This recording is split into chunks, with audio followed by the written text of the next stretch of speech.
Guys, korang nak tahu tak rahsia sebenar kekuatan tumbukan Saitama? Kalau korang nak tahu, sebenarnya kekuatan tumbukan Saitama bukannya tumbukan manusia biasa tau. Tapi yang sebenarnya, kekuatan tumbukan Saitama merupakan satu senjata rahsia yang paling penting untuk pertembungan terakhir dalam series One Punch Man. So guys, dah ready ke belum untuk aku bongkarkan rahsia sebenar berkaitan pasal One Punch Man? Tapi sebelum tu guys, kalau korang belum like, komen dan share, korang boleh buat semua tu dulu, okay? Dan kalau korang ada pendapat atau idea yang best untuk aku borak dalam next video, korang boleh drop je komen dekat bawah.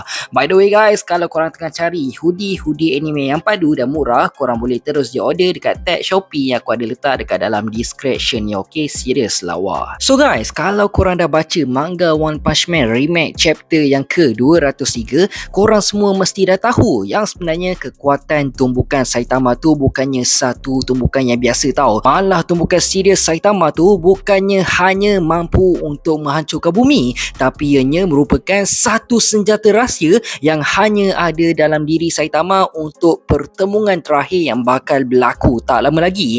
Kalau ikutkan sebelum ni, aku memang dah pernah buat satu teori yang mana aku ada cakap berkemungkinan besar kekuatan yang Saitama ada tu bukannya hasil dari training semata je tau, tapi berkemungkinan besar kekuatan yang Saitama ada tu merupakan satu kekuatan rahsia yang Saitama dapat daripada satu entiti misteri yang telah memilih Saitama bertujuan untuk menentang LNG yang jahat. Dan surprisingly guys, ada kemungkinan yang cukup tinggi untuk teori tersebut bakal menjadi kenyataan. Aku percaya sangat yang tak follow manga One Punch Man ni akan cakap teori yang aku buat sebelum ni mengarut, sebab ramai yang cakap kekuatan yang Saitama hari ni berkat daripada usaha latihan yang Saitama buat sebelum ni, sampaikan Saitama telah berjaya untuk melepasi limites diri beliau sendiri. Secara jujur, aku memang tak pernah tolak langsung pun berkaitan pasal Saitama jadi kuat disebabkan beliau telah melepasi limites sebagai seorang manusia. Tapi finally dalam manga One Punch Man chapter yang ke-203 telah merevealkan yang mana kekuatan tumbukan Saitama tu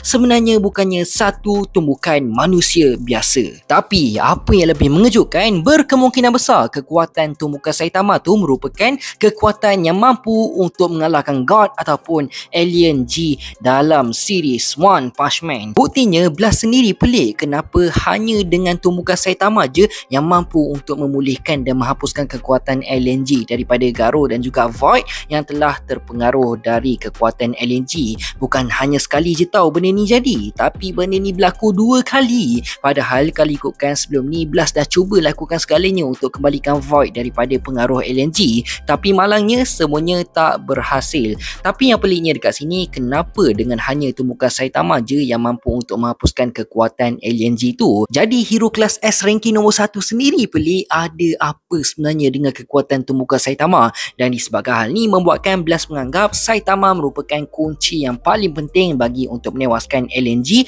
dalam pertemuan terakhir nanti. Dan Blast pasti akan kembali untuk meminta bantuan Saitama. Satu lagi bukti guys, dengan kekuatan tumbukan Saitama, Saitama dengan mudah je telah menewaskan Divine Beast Kirin yang merupakan haiwan ciptaan LNG. Jadi dekat sini dah cukup membuktikan tahap kekuatan tumbukan Saitama ni bukannya level manusia ataupun alien, monster ataupun cosmic semata je tau, tapi yang sebenarnya rahsia berkaitan pasal kekuatan sebenar tumbukan Saitama ni merupakan satu kekuatan yang hanya mampu untuk menewaskan God dan sekaligus menjadikan Saitama hero yang tak terkalahkan. So pendapat korang macam mana pula? Komen dekat bawah.